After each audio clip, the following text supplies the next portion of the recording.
The fourth way is not so popular, will never be so popular, because it shares some strong stuff which people don't want to hear. That's why it's not popular. And the foundation premise, the foundational premise, starting point of this teaching is that human beings, men, women, human being, as nature brings us to adulthood, we are not a complete being. We are unfinished. The human being is like an interesting experiment as compared to all the other species. It apparently, nature or God or the creator created all the species here, like a alligator or a deer or a dog or a cat or a dolphin. It brings them, nature brought them to maximum fulfillment, to total completion. So when you see a cheetah, it's the ultimate cheetah it can be. That's it. It's full on, has reached its potential already. Human beings are not like that.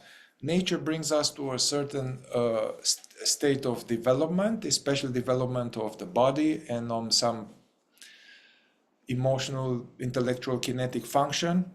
And then we are left as we are, and then we have the option to remain as we are, to evolve, or to devolve and degenerate. These are the options. However, in order to evolve, to complete ourselves, to reach our potential from the point of view of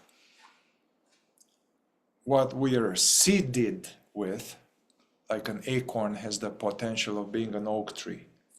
Yeah.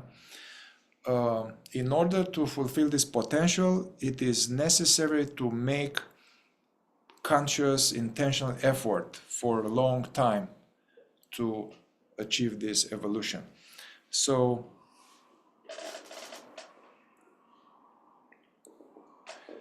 yeah.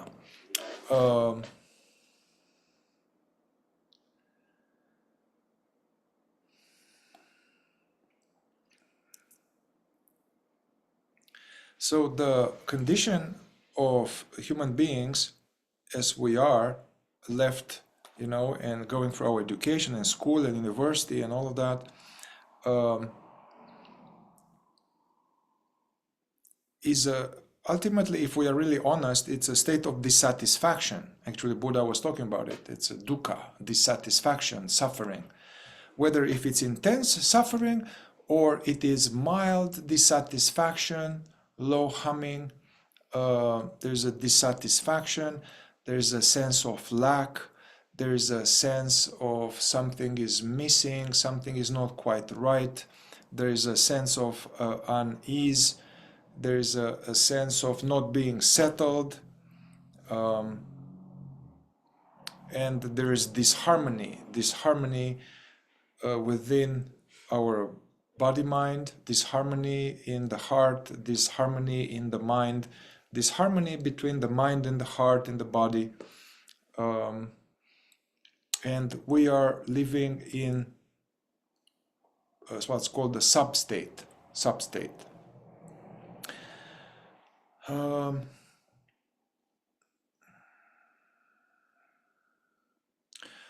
This work actually is for people who are a little bit intuitively or experientially aware of that. If you think that life is groovy and you're doing great, then you shouldn't be here. It means that you don't need this. You don't need this.